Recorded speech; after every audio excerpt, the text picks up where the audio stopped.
I'm Marnie, and I've been obsessed with documentaries. And I'm Chrissy. I haven't, but I'm giving it a go. We watch so you don't have to.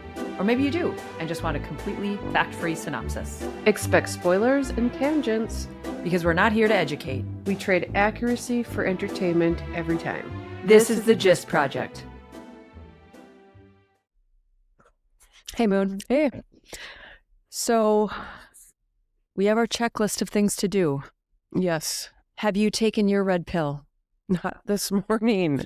Okay. No, did you? Well, I've distributed them to every man in my life. All the men. All those poor men. Yeah. Well, they needed it. Yeah. They need to submit to my manipulative dominion. They want to. You're right. Yeah, that's how they want to live. Well, and all I ever wanted was to just be a wife and procreate. Yeah. I mean, is there anything else we could possibly want? No. Oh, I do need a man to think for me. That's right. Yeah. That's right. Well, it's a good thing that you do because we don't want your vote. No.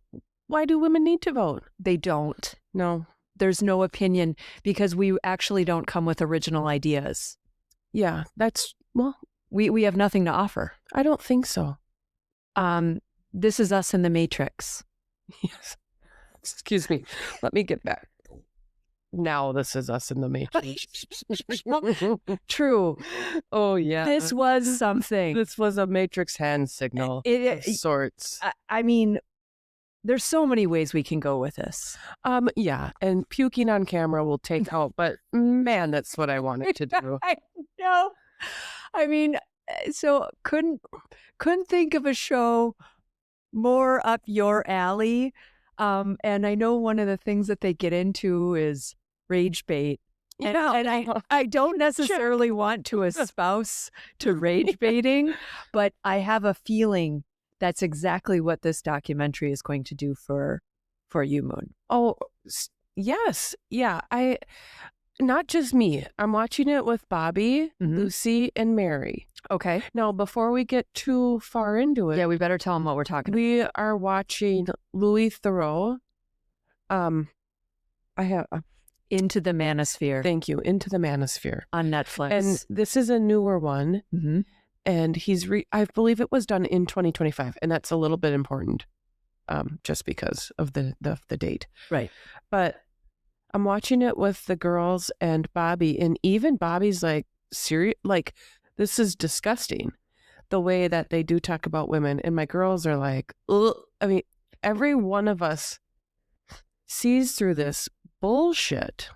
I mean, so from a setup perspective, I know this is typically your bailiwick, but I'll give it a go. Yeah, you do it. So we've got Louis Theroux, who I looked into his past content. He's a documentarian, and he seems to have a brand that is exposing kind of the soft white underbelly of subcultures. So he has done bits on Scientology. He's done bits on gambling. He's done bits on alt-right behavior. There's a Baptist group that is like super, super anti-gay for whatever reason. And they spout hate. I mean, it's not just like we don't agree with it. It's like we actively want to destroy the lives of people who are gay or have people who are gay in their family. I mean, it's just, it's disgusting. So Louis Theroux sought to understand is maybe the way that I would put this, the manosphere. And in the process interviewed for influencers. And this documentary is about what he learned and what he experienced even while engaging with these people. Fair summary? I think so. Yeah. Okay. I mean, and we kick things right off by visiting HS Tiki Talkie. I mean, the name first, I know. This is Harrison something. I just can't take it seriously. But we have to. Well, what's interesting about Harrison is he really isn't anything with the exception of recycling content for the sake of recycling content. He does have several, quote, businesses under him. And okay, so that that is the part I kind of wish he would have gotten into just a teeny bit more, because these men are influencers because they at least project fortune Mm-hmm. and Success. right? But what does he actually do? Harrison he owns a company that manages OnlyFans girls. Right. That's one thing Yep. He also has an investing company. that doesn't do too well, Right. is another thing. Mhm. Now, this is what I wrote. Is it male MLM here? Like, you get on top and then, Oh, you know great what I mean? question. Like, Yeah, is it Lula Rich for men? I mean, kind of. All of them in some way, shape, or form, perhaps with the exception of Sneeko. But all of them have set up, quote, empires, wherein they are the brand, they are the product. And then underneath that, some of them have these income streams or, quote, businesses. But the businesses only exist due in part to the people as a brand. Yeah. So HS Tiki Taki with his OnlyFans subgroup. And I was learning of new online, Yeah. Tweak It? No. Oh, Freaker? There's like these new Twitch I probably ways to know stream the old- things. Oh, Twitch I thought was video game I thought so streaming. too. I mean, but there were, I wish I would have written this down. Well, there was, and then there's a completely different platform that you subscribe to. In the case of not only HS Tiki Taki, Justin Waller has the real world. He also has a legitimate business called Red Iron Construction. Yeah, he also. Oh, we'll get there. We'll get there. Yeah. Myron has the Fresh and Fit podcast, and he also provides self-help, like content and guides. So I think he monetizes these, whatever these are. I don't know that my eyes can roll enough for this. I know. Okay. Okay, so going back to HS Tiki Taki. So we find him in Marbella, Spain, which looked beautiful. It did look really nice. I looked at it on the map. Uh-huh. It's close to Gibraltar and Morocco. So it's in that really pretty. I know. Yeah. I know. Here it is, gorgeous, and he's on the streets inciting violence. And he's on the run from the law. Right. Which, okay, he got in a car crash. I mean, how bad could it be that you would run from the law for a car crash? You're in a different country now. I mean, but can you imagine what sort of offense? You'd have to be drinking. Yeah. Drugs. I think there was something about not having insurance. Sure. Name whatever reason, but like leaves the country, is on the lam. Yeah. Are you really on the lam now? If with your social media. Right? I mean. And you've got these gals flying in and out. Yeah. To live in this house. Do you want to talk about that for a second? Yeah. No, you don't. Just the objectification of women throughout this, just as objects, bugs the shit out of me, as it should everybody. Right. But it was, I don't know what to say about this. This is just insanity. Well, so what I found it like to be the case and underpinning with all of these guys is that some are building an ideology. Sneeko is building an ideology, which he is then scaling the ideology to the masses and spreading this misinformation. I mean, all of it is misinformation. It's all misinformation. Yeah. But this whole satanic cabal. Just fast forward to that part where it's like, so Louis like, so you really think Sam Smith is controlled by the satanic, like the people? Right. I had to laugh out loud at that. But people believe this. Oh, they absolutely do. So they build, some of them build this ideology, others distribute it. So I would say that Myron, Sneeko, Waller are part of the building of the ideology. Yeah. HS Tiki-Taki is all about the content generation of it and the spread. What I didn't like about him was the way he twisted his interactions with Louis. In the whole Yes. thing. I thought, oh my gosh. So you agreed to do this. Right. And Louis, I thought was fair. Absolutely, he was fair. I mean, I'm sorry he asked questions that Yeah. you didn't want to answer. But What do you think these was were- going to happen? Yeah, these exactly. And then he created gotcha moments. And I was like, that is so juvenile. The Right. whole thing is so juvenile. 14-year-old boys. Well, the thing is, joke's on you, HS Tiki-Taki, because they weren't even gotchas. They weren't at all. I mean, anybody with a brain is like, oh my God, okay, kid. Right. Like, he is such a boy, well, a baby boy. he was a titty baby. Yes, he was. And So- his mama was there. Well, and so what I have to say about HS Tiki-Taki, out of all of our characters, he probably is the least scary to me, Oh, yeah. only because he's not building the ideology. At some point, he will fizzle and burn, because you saw toward the end of the documentary how I think he was truly exhausted.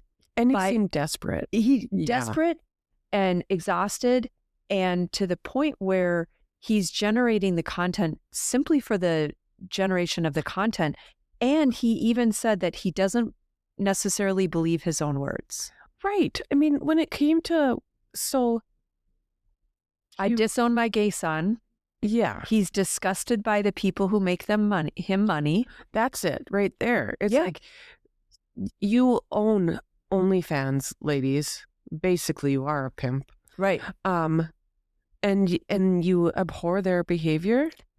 You can't. That is a straw man. Right. That is somebody who has zero integrity. Yeah. And when you want to talk about alpha male or the manosphere, I think the portrayal, I mean, once you get to under the surface, I mean, you need to have a solid foundation, and he doesn't. You need to believe in something. Yeah, like that Justin. Yeah. Oh, okay. So let's go. Let's head right over to Justin. Yeah, I roll in a different way when we talk about one-way monogamy. Okay. Well, okay. So Justin Waller, he does have a little bit of a comeuppance story, right? Yep. Where grew up in a trailer, broken family, played D1 football, Mm-hmm. created his own construction company. So even like that alone, I would say, well done, sir. Reminded me a little of O-Dog. A little, Just because of the sports connection, I think. but Although O-Dog is in a league of his own here. he's struggled forever. He's not in this conversation. No, he's not in this conversation. But you're right that had he just progressed in positivity, Yeah. and even O-Dog with his bad behaviors owned it. Right? Yeah. Like Yeah. this guy has enough going for him, you'd say. But then some way, shape, or form, and I'd say this would be in another area of opportunity. At what point did he pivot from just being a successful dude to then needing to be this online personality to tout the alpha lifestyle and teach courses on how to be a man? I don't know. The silence is deafening, Moon. I just, again, I want to roll my eyes and teach a course on how to be an alpha male. Yeah. Yep. Give me, You know, and one of the premises of this alpha male manosphere thing is that the alpha male is the man. It's there's an 80-20 rule.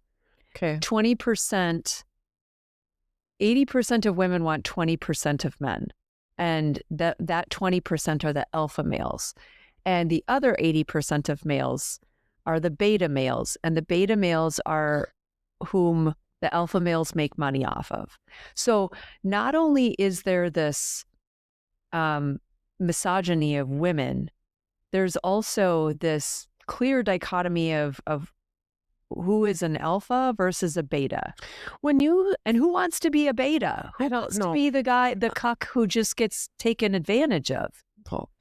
The nice guys? I don't know. I guess. But when you think about an alpha male, like without online, right. what are you thinking of? Oh, if I think of alpha male, or even, I mean, alpha anything, it's usually the outspoken, pretty forward, somebody who needs to be on top, makes the decisions. Thinking of a lumberjack. A lumberjack. A lumberjack. You think lumberjack? Well, I mean, strength. Right. Maybe a quiet confidence. That's it. A quiet confidence. An alpha male doesn't have to run around saying, "I'm an alpha male." Right. Like, well said. It's yes. the dumbest thing. Yes. Like, yeah, that part okay gets me. There were a few things that got me about Justin. Now, the thing about Justin was he had a bit more control, whereas HS Tiki Taki, and this could be an age thing, right? Where he was obviously very emotional, whereas Justin had a few things a bit almost scarier because he was under more control. He was terrifying. Number one, one-sided monogamy. Yeah. Okay. He's not. What is that? It's I'm cheating on you. And this is my term. Yeah. Right. I'm going to have multiple partners while you only have one with me. Yeah, that's controlling. I mean, who's the manipulative, controlling person in this relationship? Yeah. Oh, no, and she wants it. She likes it like that. Well, and she's going to stay in her lane. Give me a fucking break. I know. Okay. How about comment number 2? Look around. What do you see that has been invented or created by a woman? You, sir, came from a woman. God, you need us. The fact that they think we're born with an advantage because we have vaginas and breasts. Fuck. God. I can't tell you how many times that's actually just like set me back and created more problems. Yeah, no, you know what I mean? Like that you have to almost do more to prove that you're more than that. Yes. And we're so you can't tell when women are on their period. I mean, what? What do you need? A sign? Like a shirt? I don't even know. I don't even know. I would imagine this is pure conjecture, but I would imagine the Manosphere men would find it probably loathsome and disgusting, and we'd be relegated to the red tent. Yes, precisely. So, yeah. I mean, that I just couldn't. So what's interesting is that there were some reactions online to that particular comment, and it just so happens that in the skyline there actually was a building built and architect by a woman. Oh, on that when he said that. Yes. I love it. Yeah. Zaha Hadid, perhaps. She was the architect of one of the buildings in her skyline. Oh, good. And the other thing, another debunk immediately is that a woman named Sophie Wilson developed the ARM chip, and it's found in almost every single phone. So the very thing that he uses to videotape himself or communicate to some degree was invented by a woman. Yep. So, I mean, just debunk. Like, well, if you got rid of all women, then your population is 0. I mean, stop it with this. It is just complete bullshit. Right. And young men eat it up. Well, and so something Louis pointed out was there was this weird, did he call it pseudo marketing? He had a phrase for it where Justin was out in the quote community, slapping hands and kissing babies. I don't think he was kissing babies. That's a woman's job. Yes. We should write that down. But he's out there like just taking pictures. Yep. As if he's this public figure. I don't know. I don't know. And he has this little little office, which fine. Yep. You've got an office to yourself and your family lives somewhere else. That's also not uncommon. So there are things about him that on the surface is not abhorrent, but like the messaging behind it. Now he has the actual connection with Andrew Tate. Yeah. And the Tate brothers. The real world, which is, to your point earlier, a paid subscription for... We should have looked into that. Yeah, but I don't want to. I could have. The Tates are abhorrent people. Yeah. It something about, what is the human trafficking? Had you known that? I did. Okay. I did not. You know me. Yeah. The news. They're back. They are back in the United States because Donald Trump lets them be here. Cool. Welcome back, guys. As if roll out the red carpet. Well, and also as if being away from wherever you are when something happens is any deterrent to the behavior, as seen by HS Tiki Taki. Yeah. As seen by the Tates. I mean, so the beat goes on, as they say. Okay. Also, one last thing about Justin is, he asked how much he was worth. Lie. So he said he was around 30 million. Yeah. It's estimated between 10 to 20 million. Yeah. Also, he's not married to that woman. Which, did you see her reaction? I mean, if I were her, I don't know. She must be Stepford wived because... How did you not know coming into this, though, that there would be some, pressing comments to get under? I mean, all of these women. But her facial expression gave her away. Like, he said, I didn't need to bring the state into it. Yeah.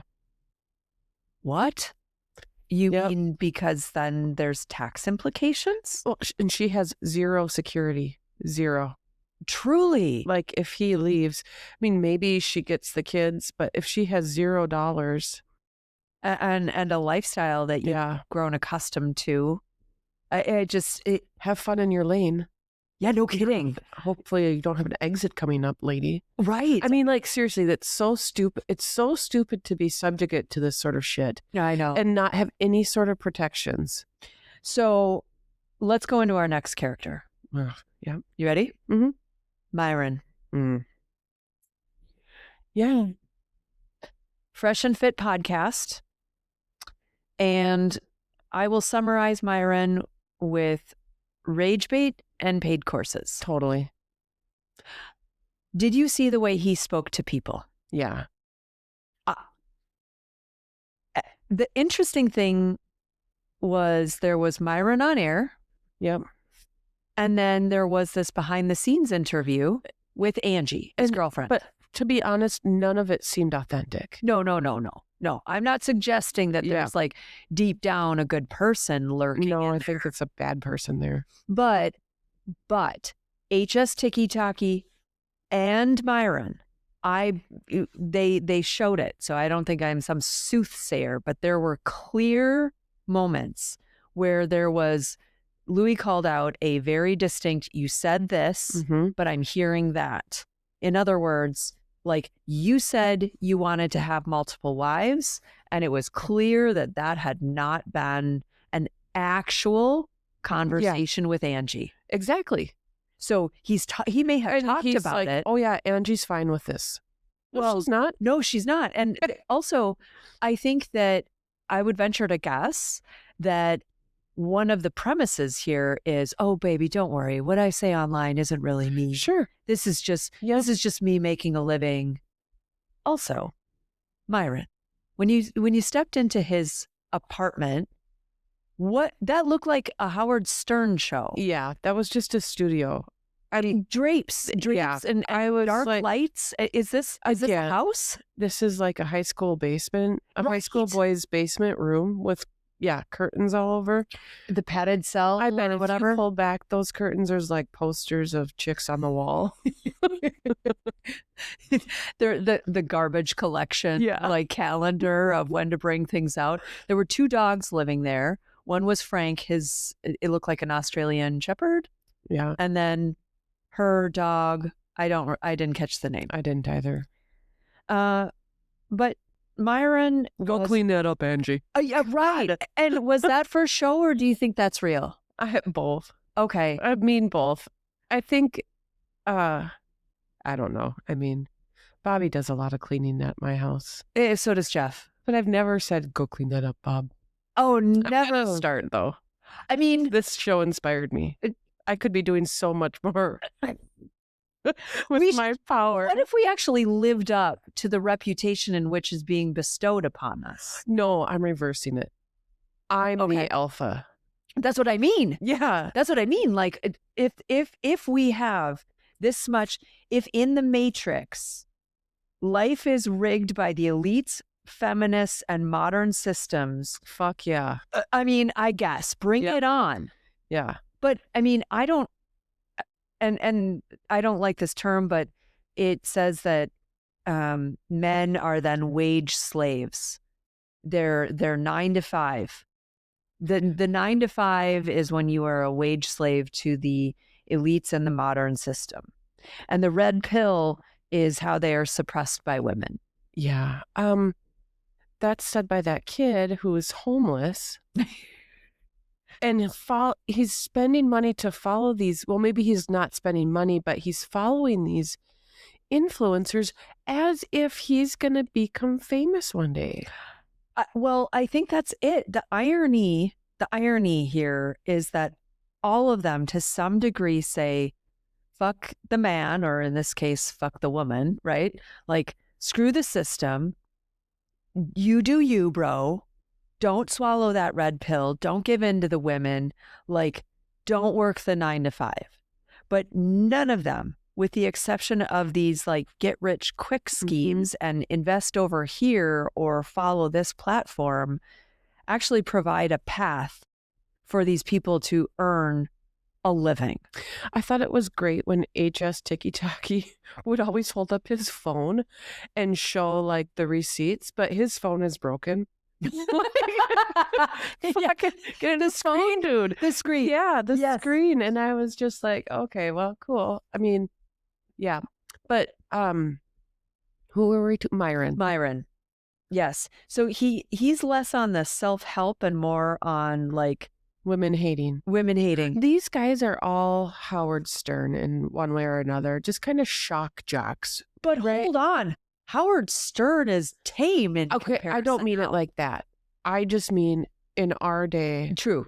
Andrew Dice Clay, Howard Stern. I mean, yeah. These people would say shit that was disgusting and get a rise. And some people would be like, oh yeah, that's so true. Right. And this is what holds these guys together, is just the amount of vile and crass stuff they are willing to say and stand behind. But yet but when pushed, I mean, by this soft-spoken Brit, yeah, with no malice in his voice, when pushed, they faltered. They all of them, all 4 of them, yeah, like to some degree, ate a little bit of crow. Yeah. So I thought Myron was one of the more vile, just considering how he brought on influencers, which one could argue these women came on willingly. Sure. And they know exactly what they're getting themselves into, but they were ridiculed and like treated like shit. For $20, he'd read a comment from a viewer. Yeah. And it was like, he played 04. I mean, like, who do you think wrote that? A 14-year-old boy? Right. Or a 44-year-old man in his basement? Like, yeah, that part really is, you're monetizing hate.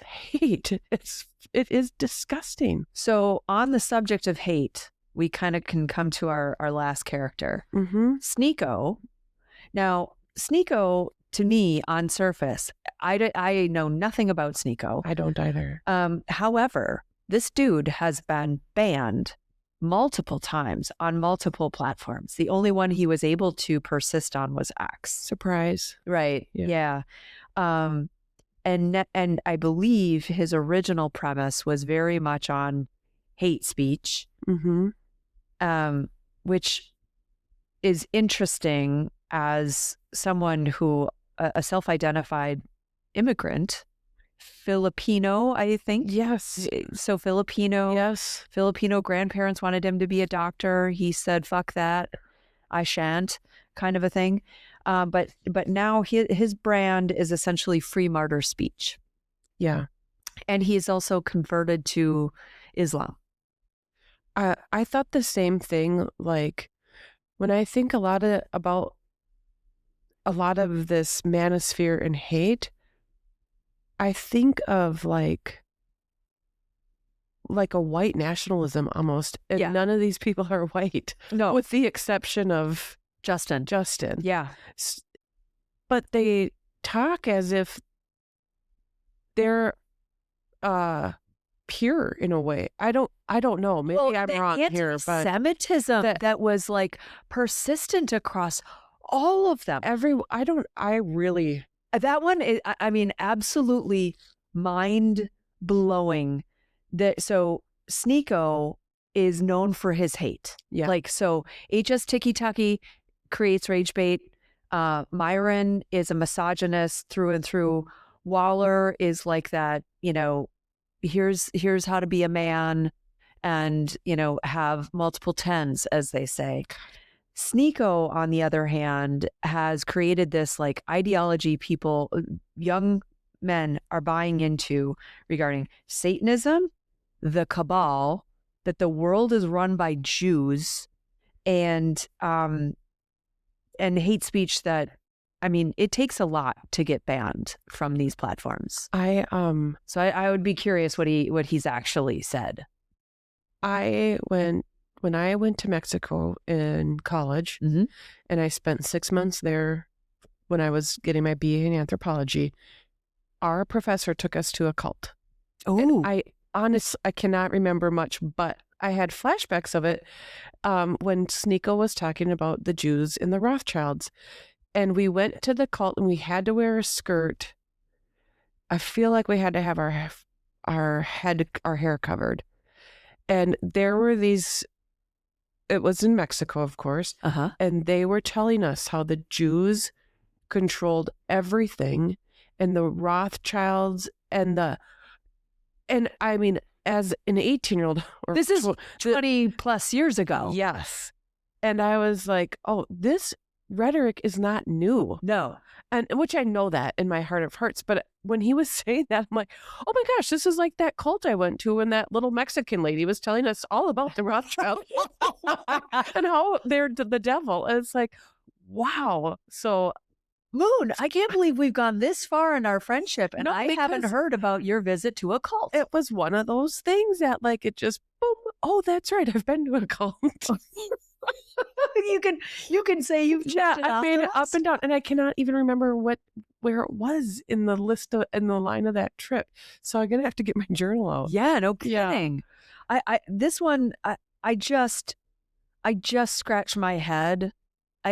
I also couldn't get a read on what he still stands for, and I get the sense that out of all of them, he was probably the hardest to nail down. And one thing when watching him, and you saw those teenage boys, and Louis brought it up to HS, I think, but it was like, your demographic is 13, 14, 15-year-old boys. Right. And he was like, no, it's not. But I bet it is. There was an image or a vignette at the end of the documentary where he was sitting at a dinner and a young kid came up and took a picture with him as if he was a celebrity. Well, that's what Sneeko with all the young boys. I mean, they had to have been teens. They were blurred out. Yes. And that's who this is truly for. This is truly for those young boys, impressionable boys who feel like teenage angst like young girls do as well. But young girls are supposed to feel that way. Right. Whereas young boys are not. Well, I mean, for whatever reason, they are clicking on this bullshit. Well, let's actually go. I mean, the anthropology here is we have a world full of content, full of content. And also, I now, thanks to my statistics class that I'm taking, I will say that there is a correlation, not causality. But the content is higher, online access is higher, personal relationships and human contact has decreased. I mean, I don't know that for a fact, but I'm just going to throw that out there as a possible hypothesis. Yeah. Now, we take teenagers with their lumpy and undeveloped prefrontal lobes Mm-hmm. and give them content that is not vetted, that is not necessarily credible. I mean, we can attest. Here we are. We've got something online, and we can say whatever the fuck we want. Luckily, it's not hate and saying anything that would cause people to do harmful things. But these teenagers gravitate because relationships are hard. Yeah. Making connections are hard. So this is like this breeding ground for that absence. And human beings are social. Yep. We're social and we're communal and we're tribal by nature, right? We need each other. And this is providing that stopgap. The problem is that it's not hitting any of the actual, Maslow's needs. It's creating like a ninth dimension, the matrix over there, and creating a windfall of I don't know.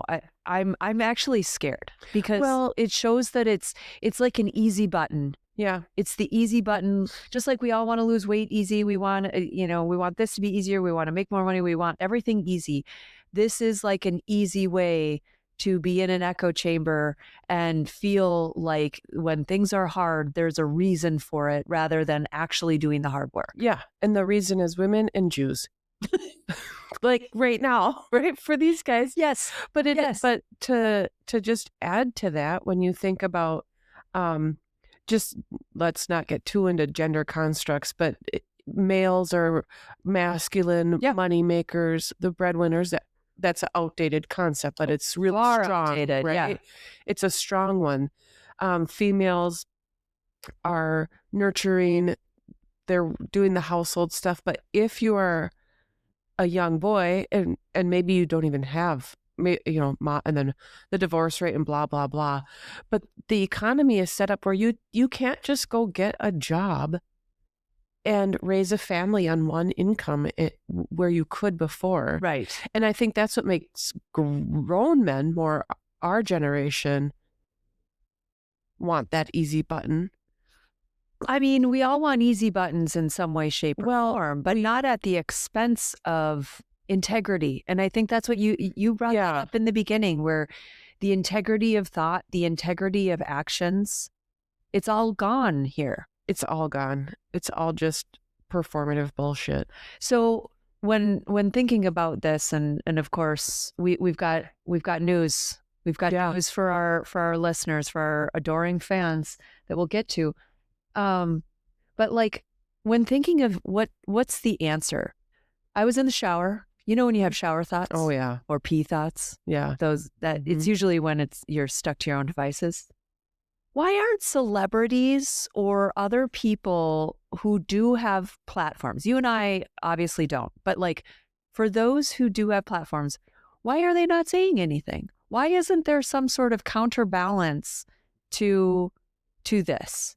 Or is there, and I just don't know? I don't know, but yeah, why isn't Taylor Swift telling the girls other things? Right. So like Taylor Swift would be a perfect build an army example. But I think maybe they do, and we're not plugged. We weren't plugged into the Manosphere. No, we weren't. And we're not going to be plugged into the girlosphere. Yeah. I guess. I don't know the solution other than I'm hoping this pendulum is swinging far enough to crazy that we can start swinging back. And I don't know that that's the case yet. Well, I mean, we go back to analog life. Mm-hmm. I don't know if with all of the easy buttons that would ever be a thing, but I have to imagine someone somewhere is looking at the economic possibilities of content creation, and there has to be a demographic limit to how much money can actually be made.